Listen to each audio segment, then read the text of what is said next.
दोस्तों, अगर हौसला हो तो क्या नहीं पाया जा सकता। इंसान में सच्ची प्रतिभा होनी चाहिए, बस फिर कोई भी कठिनाई उसका रास्ता या उसके बुलंद हौसलों को मात नहीं दे सकती। यहाँ हम बात कर रहे हैं एक ऐसे शख्स की जिसने अपने जज्बे को कायम रखा और अपनी मंजिल को पाने का रास्ता बनाया और उसे हासिल भी किया। श्रीकांत बोला, जो बचपन से ही ब्लाइंड है, आज 50 करोड़ रुपए की consumer food packaging company Bolent Industries के सीईओ के पद पर नियुक्त हैं। उन्होंने ये कंज्यूमर फूड पैकेजिंग कंपनी बनाकर कई लोगों के लिए एक मिसाल कायम की है। हैदराबाद के श्रीकांत बोला का बचपन कई कठिनाइयों से गुजरा।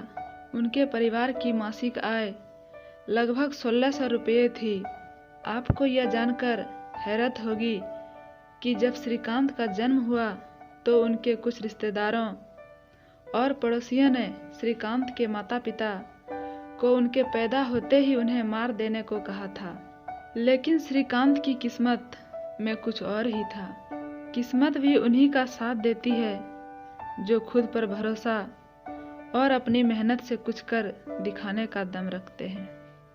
श्रीकांत बचपन से ही पढ़ने में तेज थे। परिवार की आर्थिक स्थिति ठीक न होने के बावजूद श्रीकांत ने 10वीं अच्छे अंकों से उत्तीर्ण की। उनकी मुश्किलें यहीं खत्म नहीं हुई।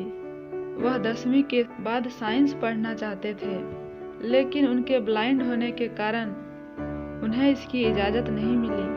श्रीकांत भी कहाँ हार मानने वालों में से थे। कई महीनों की लड़ाई लड़ने के बाद आखिरकार श्रीकांत को साइंस पढ़ने की इजाज़त मिली और इसी के साथ श्रीकांत देश के पहले ब्लाइंड बने जिन्हें 10वीं के बाद साइंस पढ़ने की अनुमति मिली। इसके बाद श्रीकांत ने दोबारा पीछे मुड़कर नहीं देखा। श्रीकांत को अपनी स्कूली पढ़ाई पूरी करते ही अमेरिका के MIT में प्रवेश मिला। इसी के साथ ही श्रीकांत देश के पहले ऐसे ब्लाइंड स्टूडेंट बने जिन्होंने MIT से शिक्षा प्राप्त की। अमेरिका से अपनी शिक्षा लेने के बाद श्रीकांत ने हैदराबाद में अपनी कंपनी की शुरुआत की। श्रीकांत ने लोगों के खाने पीने के सामान की पैकिंग के लिए कंज्यूमर फूड पैकेजिंग कंपनी का गठन किया। इस कंपनी की शुरुआत श्रीकांत ने 8 लोगों की एक टीम से की।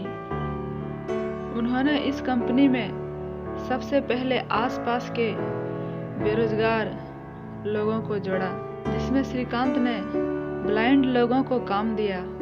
जब श्रीकांत की कंपनी अच्छी रफ्तार पकड़ने लगी तो फंडिंग की दिक्कत आनी शुरू हुई, लेकिन श्रीकांत इससे पीछे हटने वाले थोड़ी थे।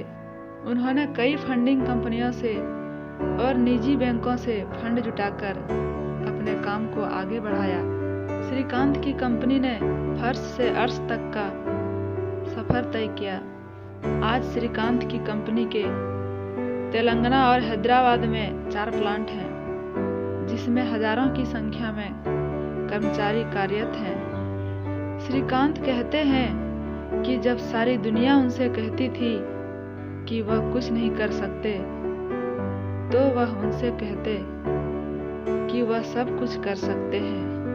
आज जिस मुकाम पर श्रीकांत हैं, उन्होंने अपनी इस बात को साकार भी कर दिखाया है। श्रीकांत कहते हैं कि अगर आपको अपनी जिंदगी की जंग जीतनी है तो सबसे बुरे समय में धैर्य बनाकर रखने से सफलता जरूर मिलेगी।